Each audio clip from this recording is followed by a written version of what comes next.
Yo, what's going on, you guys? It's your man, the Grass Ninja. Welcome to the channel. We're tackling Shinjutsu one more time, alright? So, the purposes of this video is to technically correct an error that's in the previous Shinjutsu explained video on the channel.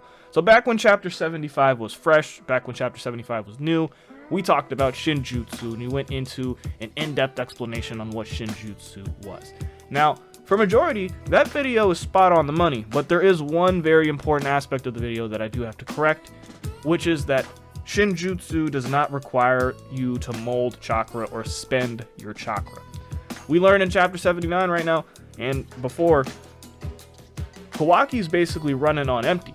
He doesn't have enough chakra to maintain the Sukuna Hakona. He's been erasing his chakra signature, he's been spamming jutsu, and he's been attacking with killer intent. So my dude is physically drained, and he doesn't have enough energy to supply himself with the chakra to use Sukuna Hakona, which is interesting. So that means Shinjutsu, while you don't have to weave hand signs or concentrate your chakra, it does just spend your chakra. So you get a godlike mastery over this ability that can literally defy the laws of nature by eating a chakra fruit. So when you eat the fruit of a Shinju tree, you require a bunch of chakra. You possibly get a dojutsu because you're supposed to get a genetic evolution. It's a genetic update. And you get a Shinjutsu on top of it. So a lot of crazy stuff going on with Shinjutsu. So you should definitely check out the main one. Other than that, everything is spot on. I wanted to use majority of this video to actually rank all of the Shinjutsu from weakest to strongest, so that way we can see just how many there are and how crazy they're getting. Let's go ahead and rank them, alright? Starting with the honorable mentions, because I'm not sure if these entries technically count as Shinjutsu, but I have found a workaround to kind of reason that they might be. So these aren't going to be on the list, but they'll take the number 10 spot. So deal with that if you will. We're going to talk about creation of all things technique and the infinite Tsukiyomi. Okay, so creation of all things, infinite Tsukiyomi, Kaguya's memory wipe shenanigans back in the day. Is it possible, right, that Kaguya may have passed down not just chakra to Hagoromo and Hamura, but she might have possibly even passed down Shinjutsu? So Hagoromo, right, is able to use jutsu without weaving hand signs. There's no effort, he just does, right? We had the anime filler arc, whatever, anime canon arc, where we got to see him awaken his Byakugan, turn it into Sharingan, and then turn it into Rinnegan, and when he uses jutsu, he doesn't weave hand signs. And then we learn about Indra and Ashura, and we learn how Indra invented hand signs for the first time. So, is it possible that Hagoromo, who possibly inherited Shinjutsu from Kaguya, who we know ate the chakra fruit, then turned Shinjutsu into Ninshu? He viewed chakra not as a weapon, but as a binding force. So he started to spread chakra and preach Ninshu. And then it reached Indra, who eventually reworked Ninshu into Ninjutsu, which is the fundamental replication of Shinjutsu, because we know Indra was trying to replicate jutsu the way his father did. He was only able to achieve similar results because of weaving hand signs. Hagoromo even said, like, I don't have to weave hand signs. Indra's a real genius. He figured out how to use chakra like I do. So, is it possible Hagoromo's creation of all things, the ability to turn fantasy into reality, is Shinjutsu? I mean, he's not weaving hand signs and he's kind of just doing stuff, so maybe. And then on top of that, Kaguya also, after the infinite Tsukiyomi, let out a good population of the human race and then wiped their memories clean, and they all viewed Kaguya as the rabbit goddess, the savior who ended all the wars. So, memory wiping, planet-wide genjutsu, fantasy into reality. Are these Shinjutsu? They're not really confirmed to be Shinjutsu, but at the same time, they're barking up that alley. So, taking the number 10 spot, Hagoromo and Kaguya, possibly Shinjutsu wielders, creation of all things, infinite Tsukiyomi. Just because we can't confirm it, they're at number 10. Now, coming in at number 9, the claw mark Shinjutsu wielded by Code. This functions as like a space-time doorway. So these black bands, these claw marks, while they are physical, they're an embodiment of Code's blood and a mix of his chakra. There's some strange composite material. They can physically bind opponents, right? We're seeing the claw marks can literally grab onto people or restrict their movements or wrap around the entire 10 tails and crush and compress it, squeezing out claw grimes. Now, they're at the top of the list because in large, they're just fancy ropes that function as space-time ninjutsu. Now, that's super broken. I'm not trying to downplay them and say that they're weak, but compared to all the other things that you can do to define the laws of nature, space-time ninjutsu with like a little paralysis hack isn't the craziest thing on the list. Now, we jump into number 8 with Sukuna Hikona. Now, Sukuna Hikona is Ishiki's dojutsu ability, the ability to shrink oneself or any other inorganic or inanimate objects down to near infinitely small levels, okay? So this is like beyond the human's eye's perception, beyond the Sharingan's perception almost. This is like ridiculously, instantaneously fast shrinking, okay? People thought this was teleportation in the beginning. Now, the only thing with Sukuna Hikona is that you can't shrink other people, right? You shrink yourself and inanimate objects. Now, when you jump into number 7, right? When you jump into number 7, the Daiko Kuten, it's technically paired with Sukuna Hikona. If you ask me, like those two in conjunction really support each other well because Ishiki just pulled it off perfectly. Anything that he shrinks down with Sukuna Hikona will get stored into the Daiko Kuten dimension. He uses both jutsu at the same time. Now, Kawaki showed us that Daiko Kuten is insanely broken because you can use Daiko Kuten to transport not only objects, but people into a dimension that's void of time. So they're trapped in a dimension where time doesn't flow. They're kept in their pristine condition where things will never change. Naruto and Hinata won't starve or grow or age or get sick. Nothing changes about them. They're pristinely reserved or preserved. This is insane, right? Because you can trap people. So Sukuna Hikona coming in at number 8, since it can't affect living creatures or living matter, right? Daiko Kuten takes over because it can. Now, we jump into number 6, where we get the Future Sight Prophecy Shinjutsu. This doesn't have an official name. Momoshiki describes it as reading the tableau, and tableau references to like storyboards and still images and stuff. So Momoshiki has the ability to look into the future so that he can see the fate of others, right? Now he's in a very peculiar position because he's anchored to Boruto, so he can view Boruto's fate, right? But the limitation of this future sight comes in when it's looking inward. He can't view his own future, right? We look at Boruto when he lands the final blow on Momoshiki, forcing Momoshiki to give him a karma seal, right? We look at that and Momoshiki says, oh, those blue eyes will take everything for you. I can see your fate clear as day. And he says that in a way that implies that he can't look at his own. Like his Byakugan can see everything, you know? He can't see his own future, but yours looks awesome. So he's going to give him the karma seal. Boom. So the Future Sight Shinjutsu, the ability to prophesize the future and look into the fate of others, is super powerful, right? Comes with the limitation of you can't see your own. Also, it comes with the limitation that the future is rather malleable.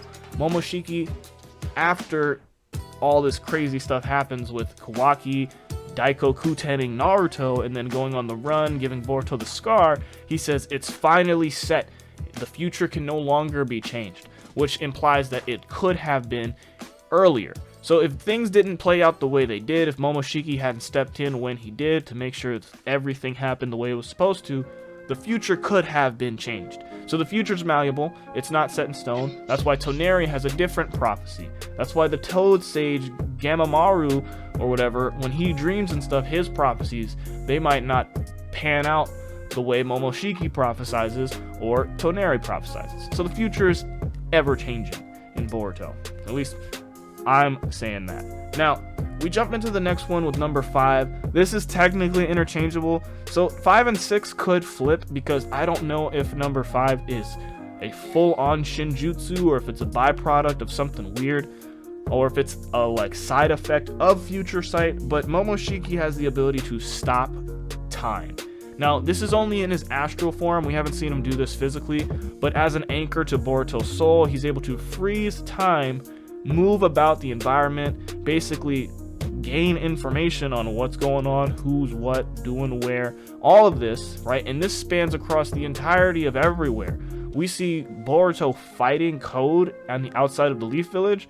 Momoshiki freezes time, and Ida in the land of iron, or in the land of snow, wherever it is, she's also frozen. So this affects everything, right? Even Ida can't see these interactions because this is like a spirit Momoshiki. Now, I've known people to argue this as like hyperspeed processing, like Momoshiki is just allowing his thoughts to be read by Boruto, but he physically appears, right? To the point where Kawaki can see him, and to the point where now that Boruto and Momoshiki's thoughts are truly integrated and overlapping, they're like arguing in each other's heads, or they're arguing in Boruto's head over like the simplest stuff in real time. So this isn't a hyper processing of information or anything. This is a legit conscious act by Momoshiki. So the time freeze limitations is that it doesn't seem that it can be used combatively. Like Momoshiki can't freeze time, move somewhere, and then resume time in a different location, but he can freeze time, survey the situation, and then figure out the best move possible to make before resuming time. Like he literally hijacked Boruto, saved him, and was like, this is how you fight Code. So argue with me if you will in the comment section. Time freeze, Future Sight, interchangeable, number 5. Now, we're jumping into number 4. So we're already in the top 5 here. Time freeze makes it to 5. Number 4, the Karma Seal. So the Karma Seal is quite literally the immortality art Shinjutsu. This is literally resurrecting your body. This is returning to the world of the living. So Ishiki, right, described this as just taking a short nap, and he'll eventually pop back up in the Karma Seal before realizing Kawaki tricked him, right? Momoshiki grabbed Boruto, gave him the Karma Seal, and now we have this future events that we're set up in now. So this is actually super crazy because even if you kill an Otsutsuki, you'd have to find all of their vessels, kill them too. So immortality basically is just like the go-to. You need to have this Shinjutsu before you work on getting others, because there's no point in being super powerful and everything if you do get hit or if you do get sick or whatever. You need to be able to come back, right? You'll eventually die, and immortality just bypasses that. So number 4, the Karma Seal. Super vital. Like, it's crazy. It comes with chakra absorption, gives you the abilities of an Otsutsuki. So it's beneficial to the vessel, but at the same time, it resurrects whoever gives it to somebody. It's good. The Karma Seal, number 4. Now, we enter the top 3, right? And you probably have noticed we haven't talked about a single one of Ida or Damon's abilities. It's because they're super broken, all right? Despite the Karma Seal being literal immortality, right? These abilities are just so much more crazy because it's like, if they had immortality and these abilities, they'd be real gods. You know, this is why Momoshiki describes a true god would be able to handle these powers, but Ida can't even control them. So we're going to talk about number 3, clairvoyance. So the clairvoyance Shinjutsu comes in the form of the Senreigan, where Ida is basically able to know all things in the world. And this isn't like, oh, I can see everything on the planet. This extends to other dimensions. This goes into the past up to the moment of her birth. So basically, if an Otsutsuki like Shibai was to use the Senreigan clairvoyant Shinjutsu, they could see everything that's ever happened in the entirety of the shinobi history and know everything.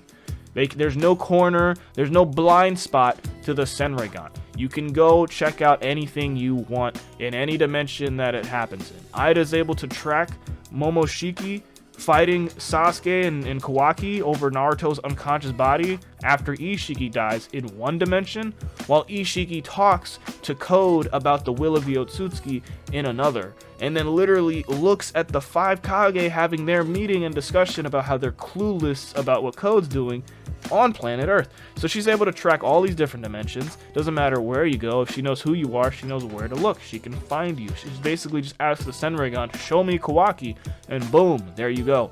There are limitations to this though. The Senrigan obviously can't look into the future. That's why we have the future sight Shinjutsu. But also it cannot find people who aren't visibly there. So when Kawaki shrinks with Sukuna Hakona, becoming basically invisible, he's not viewable to the naked eye, Ida can't find him with the Senrigan because he's not physically visible. Which means if you can make yourself invisible, you could avoid detection of the Senrigan. Someone with the Senrigan wouldn't be able to see you or find you because you're not physically there. There's nothing to see. Which is... Now, we jump into number 2, right? This is number 2. Daemon's Reflection. So Daemon's Reflection Shinjutsu is the power to reflect any harmful intent that is even thought your way. Now this is interesting because we still haven't seen this one fleshed out too much. We know that Daemon needs to have his hands or hand on another person in order to reflect people's actions. But even if he's not holding anyone, if you think murderously, if you think about hurting him, that intent will happen to you, right? Kawaki thought, let me just punch this dude in the face, and then while sitting on the couch, got punched in the face by his imaginary thought, which is insane, you know? And then if he's holding on to somebody, it doesn't matter if you're launching a catastrophic jutsu, that will get reflected back and Daemon will take no harm. Now, I'm having thoughts about this. We're going to talk about Daemon in the future, but when we get to the number 1 Shinjutsu, we're talking about the Shinjutsu of all Shinjutsu, Chapter 79, titled Omnipotence, bro. This is insane, because we don't know much about it, but I can tell you right now, this is reality warping, okay? This is insane.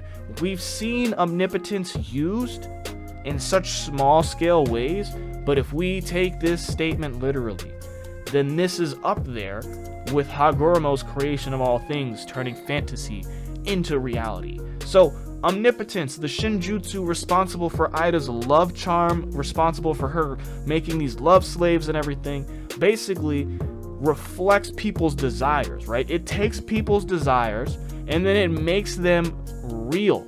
So this is the language of the gods. This is the programming language of the gods, said to be able to create worlds, able to create anything, make anything real. You're allowed to take anything and turn it into reality. So these are people's desires becoming real. This is insane, bro. So Ida's desire to be loved, right, passively manipulates the omnipotence Shinjutsu, and then she just makes anybody that is in her presence fall in love with her. This is crazy. Kawaki is able to invoke omnipotence by holding on to Ida, expressing what he really wants, right? He's literally expressing what he really wants in his position in history and Boruto's swap. So Boruto is now the kid that was captured by Kara, beaten up by Jigen, tormented, given the Karma Seal, burdening Naruto in the Hidden Leaf Village, and then going rogue. And Kawaki is the son of the Hokage, born and raised in the Hidden Leaf Village, the child of Naruto, Uzumaki Kawaki. So reality has switched. It's a huge memory wipe across the entire planet. So this affected the whole world that they were on. And this is just that instance of the ability. If you take the statement literally, and it's like you can literally do anything, Ida just doesn't know how to control the omnipotence Shinjutsu, because guess what? Only a true god could. Could you imagine what Shibai is capable of doing, bro? So omnipotence does have some limitations that we can work around. It didn't affect everybody. So this is a memory wipe, but that doesn't mean omnipotence wipes people's memories. It makes anything reality. So it can create stuff. It can create worlds, which is insane, bro. This is reality warping. Kawaki's desire to have somebody, or to have Boruto be a nobody that no one would care about if we had to kill him, has become true, has become real. Ida did it subconsciously. She doesn't seem to have true control over it, and it doesn't affect the Otsutsuki. So the Otsutsuki seem unaffected, as well as the caster of the jutsu, as well as Sarda for right now. So a couple of people are immune to the Shinjutsu of all Shinjutsu, so it does have immunity hacks. Some people just can't be affected by omnipotence, so you can't use it to like turn Kawaki into a tennis ball and then let your dog play with him. It wouldn't work that way, but it is still broken because you can quite literally just create a world and trap Kawaki on it and leave him there. So this is insane, you guys. I've been your man's the Grass Ninja. What do you think? Did I miss any Shinjutsu? Were there any on the list that you thought should have been somewhere else? I'm curious to hear what you guys are thinking in the comment section down below. Don't forget to like, comment, subscribe, and share, bro. Hit the bell icon so you have notifications turned on, because you don't want to miss when I'm dropping content, bro. Chapter 79 has awoken the beast. Anyway, have a nice day. Peace.